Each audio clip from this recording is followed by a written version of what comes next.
प्यारे अधिवक्ता साथियों, सभी को हमारा प्यार भरा नमस्कार। आप लोग अपने अपने अध्ययन में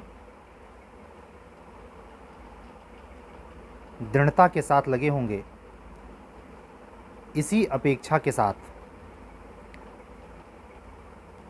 मैं ये बात आपसे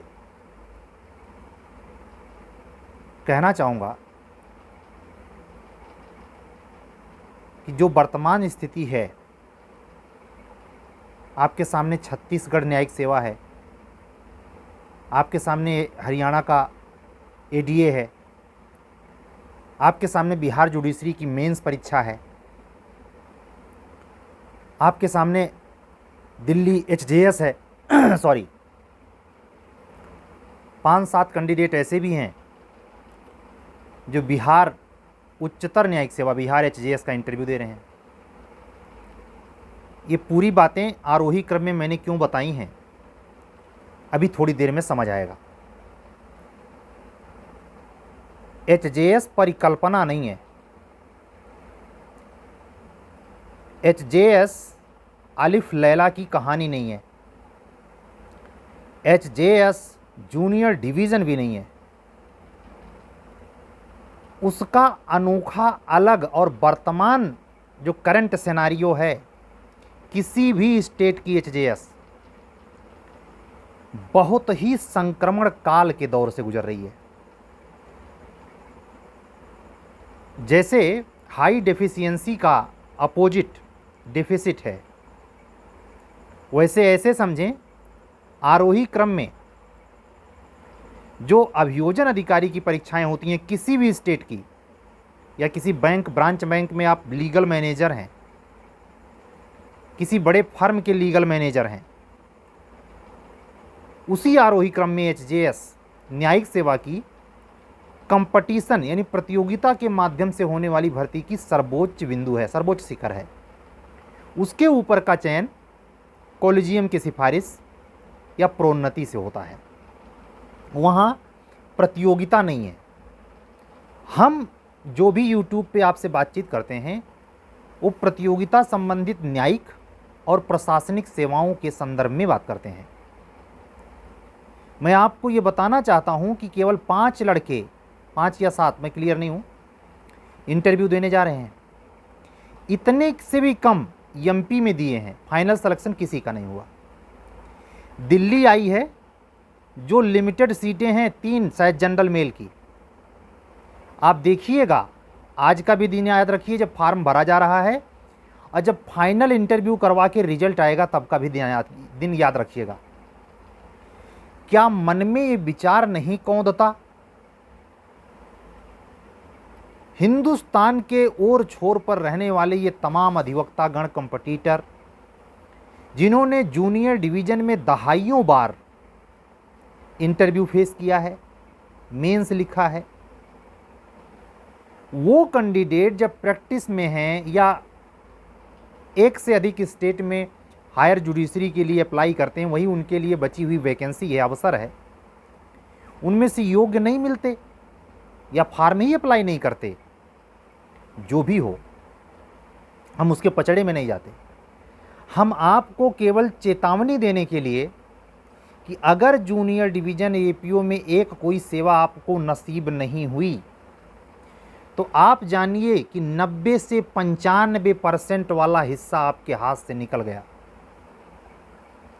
और हायर जुडिशरी में आपको अपनी लड़ाई 45, 75, 80% पे नहीं, केवल 5% में लड़नी पड़ेगी। आपकी काबिलियत की जो परीक्षा होगी, ओरिजिनल कॉपी, ओरिजिनल चेक होगी, अंक ओरिजिनल दिए जाएंगे, तब आप हायर जुडिशरी में सक्सेस पाएंगे। वो 5%, 95% संक्रमण है, उसके भी विच्छेदन या अन्वय में मैं नहीं जाता। कोई मतलब भी नहीं है, कोई निष्कर्ष अर्थ नहीं है। मैं बात कर रहा हूँ current scenario in judiciary higher any state. Example दे रहा हूँ, अपनी ऊर्जा को इसी आरोही क्रम में संयोजित करके लक्ष्य तक पहुँची है। नहीं तो जो गति तोरी वही गति मोरी। हम आपके सामने एग्जाम्पल हैं। हर व्यक्ति के साथ ऐसा हो जरूरी नहीं, लेकिन न्याय निर्णयन in duration period of competition, जब आपकी एज रिकमेंड करती हो, आपको ध्यान रखना चाहिए कि आपके वार्षिकी में लिया गया आपका खुद का निर्णय उस वार्षिकी के लक्ष्य के अंतर्गत, उस वार्षिकी में आपको सफल और विफल कुछ भी बना सकता है। निर्णय की दरकार है, और आप एक तो आप निर्णय करके एक कंपटीशन में आप स्टेप बाय स्टेप फैसले लेते हैं, और आपको जो सेवा देनी है वो भी जजमेंट की ही है। हाँ, अगर आप प्रोसिक्यूशन ऑफिसर के मात्र अभ्यर्थी हैं या बने रहना चाहते हैं, या वही आपके लक्ष्य तक संधान में आपके समय परिस्थिति के मुताबिक सटीक है, तो बात आपकी दूसरी है। वो न्याय निर्णय का क्षेत्र नहीं है। न्याय दिलवाना और न्याय देना, इतना तो आप समझते ही होंगे। कंडीशन कितनी रिस्की होती है और कितनी गरिमा से भरी होती है, वो बहुत ही हाई लेवल की मॉरल वैल्यू होनी चाहिए। ये बात अलग दीगर सच है कि इस हाई मॉरल वैल्यू के पर्दे के पीछे कितना घात प्रतिघात है, कितना संशय है, कितना न्याय में देरी के पीछे या गलत न्याय हो जाने के पीछे भयावह काली रात है। ये सब शक सुबह कल्पना में नहीं है, हवा में गुब्बारे जैसा उड़ नहीं रहा है, प्रकट सच है। जिसके ऊपर से ये रेला अन्याय का गुजरता है वही जानता है। सुप्रीम कोर्ट में सीजेआई के पद पर रह चुके दिग्गज न्यायमूर्ति का कथन कि न्याय व्यवस्था सिर्फ अमीरों के लिए है, अपने आप में विचलित कर देने के लिए पर्याप्त है। हम उसी के सिपहसालार बनने जा रहे हैं, चाहे एपीओ, चाहे लीगल मैनेजर, चाहे ब्यूरोक्रेटर, और चाहे जुडिशरी में जूनियर डिवीजन या उच्चतर न्यायिक सेवा में एचजेएस। बात मैं हाई कोर्ट और सुप्रीम कोर्ट के न्यायमूर्ति गणों, अपने माननीयों को इस संदर्भ में इसलिए नहीं करना चाहूँगा क्योंकि वो कंपटीशन के दायरे से ओवर है। वहाँ कंपटीशन नहीं है, वहाँ सिफारिश है। हमारी जो यूट्यूब चैनल पे मेन मकसद इसका है, इसमें प्रतियोगिता से जुड़ा होना पहला कंडीशन है, सख्त। उसके संदर्भ में बातचीत है, उसके संदर्भ में लिमिटेड गाइडेंस है। लिमिटेड गाइडेंस का मतलब जब चाहें तब आप व्हाट्सअप करके और आप हमसे धारा प्रवाह प्रवचन नहीं सुन सकते। हमारा निजी और बिजी शेड्यूल है।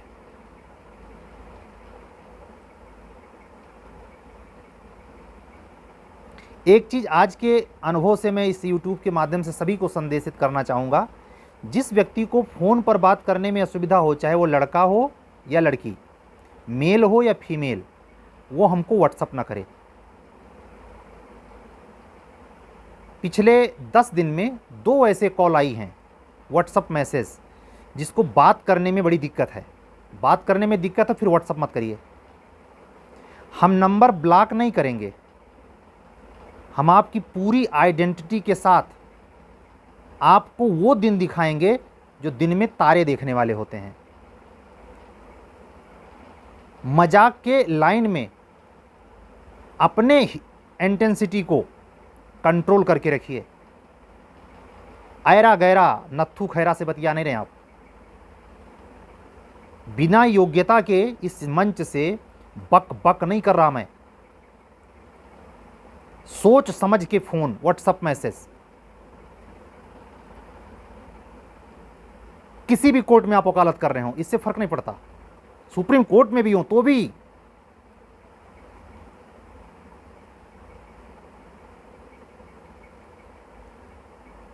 जिंदगी में किसी भी पद प्रतिष्ठा को प्राप्त करने के पहले उसकी अभूतपूर्व आवश्यक शर्तों पे गुजरना होता है।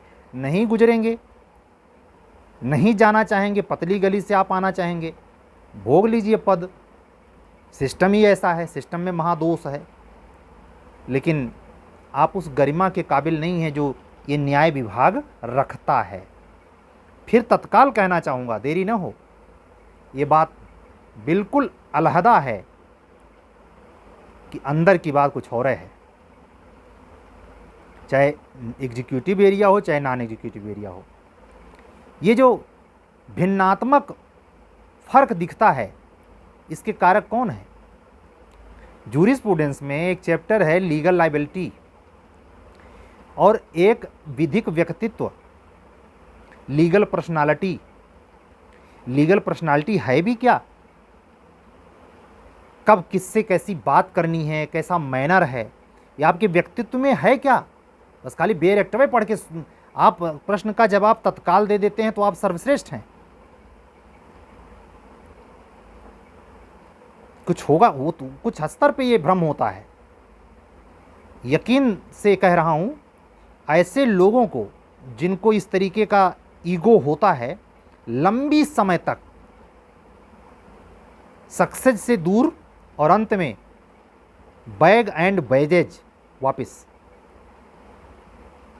अपने व्यक्तित्व को निखारिए, वाद संवाद को फालतू का कृत्य मत समझिए, उसको जीवन का अनिवार्य और स्वयमेव विकसित होने का एक फोरम समझिए। नहीं समझेंगे, आज नहीं कल झटका खाएंगे। कोई सीनियर जो आपसे पद प्रतिष्ठा में ऊपर होगा, आपके इस निम्नवत आचरण के प्रति आप पर हाँक तो चलाएगा ही, और अगर उसके पावर में इतनी डिग्निटी है और आप उसके अधीनस्थता में इस कदर आते हैं, तो आपको आपके गोपनीय सर्टिफिकेट पर काला धब्बा लगाने से भी बाज नहीं आएगा। अगर इन duration period of job success पाने के बाद आप अपनी छवि को बरकरार रखना चाहते हैं और निर्मल एंट्री मार के निर्मल रिटायर होना चाहते हैं, तो सनद रहे, व्यक्तित्व के ऊपर लीपापोती नहीं चलेगी। कठोरता के साथ अनुशासनात्मक कार्रवाई आपको खुद ही अपने ऊपर करनी पड़ेगी। ये इसका भी टाइम चल रहा है, केवल प्री मेन इंटरव्यू देने का ही नहीं। इतनी देर बात करने का मतलब, कुछ मित्रों ने यूट्यूब पे हमसे पूछा कि सर आने वाले समय में जैसे बिहार एपीओ में इंटरव्यू होना है, उत्तर बिहार एचजेएस की इंटरव्यू की डेट आ गई है। आज की नई खबर में ये है, शेड्यूल आया है। जो 5-6 लड़कों को देना है उनके इंटरव्यू का शेड्यूल आज आया है, वहाँ भी इंटरव्यू है। एमपी एडीपीओ के लिए भी आप जानते हैं कि लीगल प्रीलिम्स एग्ज़ाम होता है, उसके बाद इंटरव्यू होता है। जहाँ जहाँ इंटरव्यू की बारी है, क्या आपको नहीं लगता कि ये आखिरी वो पायदान है जिसमें आपकी इसी निर्मल चित्त की परीक्षा है? ये बात अलग रूप से सत्य है कि आप मेंस में कितने बेहतर कर पाए हैं कि आप इंटरव्यू में मीडियम स्तर का या लो स्तर का भी नंबर अगर पाएँ तो भी आप सेलेक्ट हो सकते हैं। ये प्रोबेबिलिटी तो होती ही है त्रिस्तरीय परीक्षाओं में। अगर नहीं होती तो मुख्य परीक्षा बिल्कुल गौड़ हो जाती। उसकी प्रमुखता इस बात की स्पष्ट पहचान है कि मेंस अगर आपने कायदे से वर्क किया है, कायदे से प्रैक्टिस करी है, तो इंटरव्यू में आपके लिए सहभागी होता है। नहीं तो इंटरव्यू गौड़ ना होकर के अति प्रमुख हो जाता है, और जब वो अति प्रमुख होता है तो आपकी मेंस की जो परीक्षा है वो गौड़ की श्रेणी में चली जाती है, सुओ मोटू चली जाती है। नतीजा क्या होता है? आपकी डिपेंडेंसी एकाएक पूरे व्यक्तित्व पर आ जाती है, जो आपका परीक्षित होना है in interview hall duration period of interview. तो जो बातचीत होती है हमारी आपकी, लहजे में हमारे आप देखते होंगे कभी आक्रोश, कभी विनम्रता, कभी, वो अति आवश्यक हिस्सा है। कड़वा ही मात्र मत समझिए, उतारने की कोशिश करिए। ये बात जितनी आप पर लागू होती है, मेरी खुद पे, मैं भी खुद स्टूडेंट लाइफ में हूँ, आपको कह जरूर रहा हूँ, लेकिन 4 उंगली देखिए मेरे साइड में है। कहने का अर्थ ये है कि आप अपने व्यक्तित्व के साथ पढ़ाई करें, बिना व्यक्तित्व निर्मित किए नहीं। व्यक्तित्व निर्मित करने के लिए अलग ड्यूरेशन टाइम में कोचिंग नहीं उपलब्ध होती। ये सतत विकसित होने वाली एक अभूतपूर्व सकारात्मक प्रक्रिया है।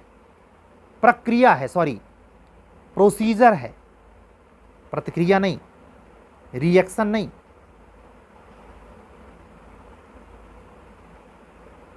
समझ रहे हैं? प्रोसीजर के ऊपर आप जब इन स्थितियों से गुजरे होते हैं, व्यक्तित्व के पहलुओं से वाकिफ होते हैं, तो आप इंटरव्यू देते समय इंटरव्यू बोर्ड के सामने अपनी उस असहजता से बच जाते हैं जो नॉर्मली आप प्रकट करते हैं सड़क पर, किसी अग्रज अनुज से बात करते वक्त, या कहीं भी आप व्यवहारित होते हैं सोसाइटी में। तो आपके ऊपर जो विसंगतपूर्ण एक काली आभा है जो आपको दिखाई नहीं देती, सामने वाला पहचान लेता है। सब्जी बेचने वाला तक डिसाइड कर देगा आपका नेचर, और वो जो डिसाइड करता है वो सिर्फ वो उसका सब्जी वाले का नहीं आउटपुट है, वाकई में आपके भीतर बहते हुए उस जहर को, डिफिसिट पॉइंट को इंडिकेट करता है, चिन्हित करता है, जिससे आपको अत्यधिक मिनिमम समय में निजात पाने की सख्त ज़रूरत है। इन्हीं सब चीज़ों से निजात पाने के लिए और अपने को परिमार्जित करके बेहतर व्यक्तित्व वाला एक गरिमामय न्यायाधीश, सहायक अभियोजन अधिकारी, अपर जिला जज बनने की संभावनाएं तलाशना है, जिसके लिए आप हमको रोज़ सुनते हैं। हमसे हमारे बहुत क्लोज लोगों ने कहा कि रोज़ रोज़ के डोज से तो आदमी बोर हो जाएगा। मैं उनके बात से आंशिक रूप से सहमत हूँ। इसमें मैंने देखा कि प्रतिदिन एक नए टॉपिक पर 10 से 20 मिनट की बातचीत हमारी मूल केंद्रण क्या होना चाहिए, आपको परिमार्जित करना, साथ ही साथ खुद को भी। हमारा वही काम है। मेरा खुद का कैरियर इस कोचिंग को ब्रॉड लेवल पर जो आप हमसे टीच हो रहे हैं ले जाने में थोड़ी सी देरी का कारक बन रहा है। बाकी आप समझ सकते हैं, अगर हम इन कैरियर नहीं होते तो आपको और बड़ा मंच मिलता। पॉसिबिलिटी ये है कि अगर आने वाले समय में वैकेंसी जब भी यूपी एचजेएस की आती है या बिहार एचजेएस का फाइनल रिजल्ट, देखना है कितने लोग वहाँ एडीजे बनते हैं।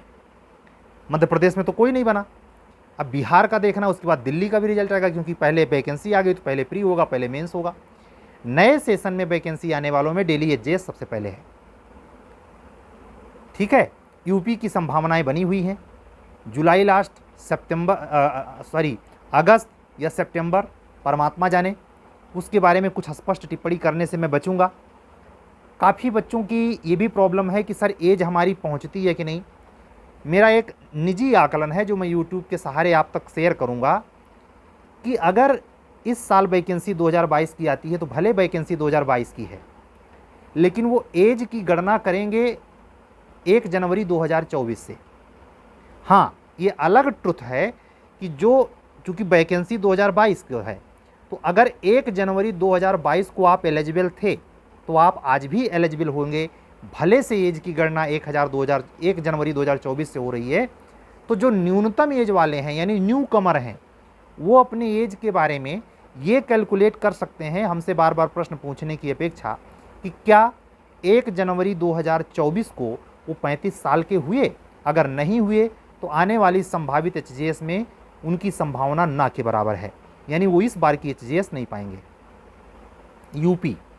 और अगर एज फुलफिल होती है 35, मैक्सिमम जनरल कोटे में 45 और ओबीसी कैटेगरी में 48, अगर इस रेंज में है तो ऊपर का तो बताना नहीं है, केवल मिनिमम जो एज होती है न्यू कमर के लिए दिक्कत होता है। और जो आखिरी यानी जो 45 2022 में कंप्लीट किया है जनवरी के बाद, यानी जनवरी जब आई तो वो 45 साल का था, 46 का नहीं हुआ था, तो वो कैंडिडेट भले आज 47 का हो जाए लेकिन देने को पाएगा।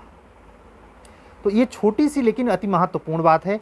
इसको आप 2 बार रीटेक करके, आप चाहें तो हमारा ऑडियो ये वीडियो थोड़ा सा बैक करके फिर से सुन सकते हैं, चीज़ों को समझने के लिए और अन्य किसी को बताने के लिए भी, क्योंकि इस मुद्दे पर काफ़ी उलझापन या काफ़ी कन्फ्यूजन होता है। बाकी जब नोटिस आएगा तो उसका पूरा ब्यौरा लेके हम आएंगे ही। ठीक है, अपने विवेक को संतुलित करते हुए, अपने को बिल्कुल संयत करते हुए, आज जैसा कि मैंने उत्तर प्रदेश एचजेएस के संदर्भ में 6ठा टेस्ट हिंदू लॉ का कंप्लीट हुआ, नेक्स्ट टेस्ट ईजमेंट पे है 3 दिन बाद। प्रक्रिया अपने मंथर गति से जारी है। जो इस प्रक्रिया का हिस्सा बनना चाहता है, ये सशुल्क है, निःशुल्क वाले हमको व्हाट्सअप मैसेज नहीं करेंगे, और जिनको फ़ोन पे बात करने में दिक्कत हो बिल्कुल मैसेज नहीं करेंगे। अगर ये बात हमारी नागवार गुजरे तो आप हमको बिल्कुल हमारे चैनल से निकल लें, कट लें यहाँ से। आपसे जुड़ने के पहले, मुझसे जुड़ने के पहले हमारे कंडीशन को साफ साफ यूट्यूब पे सुन लें। मैं इसलिए रेगुलर बोल रहा हूँ कि इतना समय नहीं होता आपसे प्रपंच करने का। आपको आपकी दुनिया सलामत।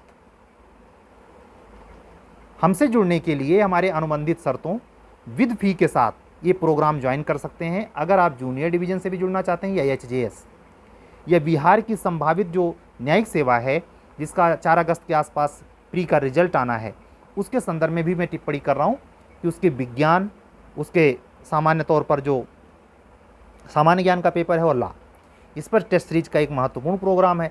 अगर आप जुड़ते हैं, जैसे कि बच्चों ने रजिस्ट्रेशन करवाना शुरू किया है, तो आप जुड़कर अपना काम, अपने टेस्ट सीरीज को कंटिन्यू कर सकते हैं। अगर 165-67 के ऊपर हैं आप, जितना ऊपर हैं उतना फ्रेश जोन में है। छत्तीसगढ़ आपको जाना है, किसी और स्टेट का एग्ज़ाम नहीं देना है जो मैंने आज गिनाया, तो आप गुणकारी हैं, आप भाग्यवान हैं। अगर आपको इनमें से कोई और एग्ज़ाम फेस करना है समानांतर साथ साथ, तो आपके फैसले में लोचा है। आप वो मूलतया उतने निष्पक्षता के साथ सिंगल वे में तैयारी नहीं कर पाएंगे, और इसका छत्तीसगढ़ एंड अदर स्टेट में आपके फाइनल रिजल्ट में ये असर देखने को मिलेगा। तो निर्णय तो आपको ही करना है, मैं नहीं एग्ज़ाम देने जा रहा, मैं तो सिर्फ एडवाइस कर सकता हूँ। और आप कह सकते हैं तो बिन मांगे एडवाइस है, ऐसा नहीं है। इसमें जो बच्चे मुझसे कोचिंग से, यानी मेरे माध्यम से, चाहे जीएस की क्लास से, चाहे टेस्ट सीरीज से, जूनियर डिवीज़न या जेएस के जुड़े हैं, असल में उनको भी संबोधित करना इसी से पॉसिबल होता है। मैं हर बच्चे को फ़ोन करके और उनको लंबे लंबे ऑडियो मैसेज डाल करके गाइड नहीं कर सकता, ये औचित्यपूर्ण भी नहीं है। तो आज की बातें यहीं तक। अगर आप हमारे टेस्ट सीरीज़ से जुड़ना चाहते हैं, आप हमारे चैनल पर बिल्कुल नए हैं, तो चैनल सब्सक्राइब कर लें, लाइक करें, अन्य अधिवक्ता मित्रों तक पहुँचाएँ। और अगर हमारे टेस्ट सीरीज़ के प्रोग्राम से जुड़ना चाहते हैं तो बगैर देरी किए 7705090393 जो व्हाट्सअप नंबर यहाँ दिख रहा है, इस पर मैसेज करके जुड़ सकते हैं। सभी अधिवक्ता बंधुओं और बहनों का हमारे इस प्रोग्राम में स्वागत होगा अगर आप जुड़ते हैं। सभी को मैं अपना धन्यवाद देते हुए, अपना विनम्र अभिवादन पेश करते हुए आज की बात को यहीं पर रोकता हूँ। कल मैं फिर एक नए टॉपिक पर नई बात करूँगा। तब तक के लिए विदा कीजिए। सत्यमेव जयते। शुभ रात्रि।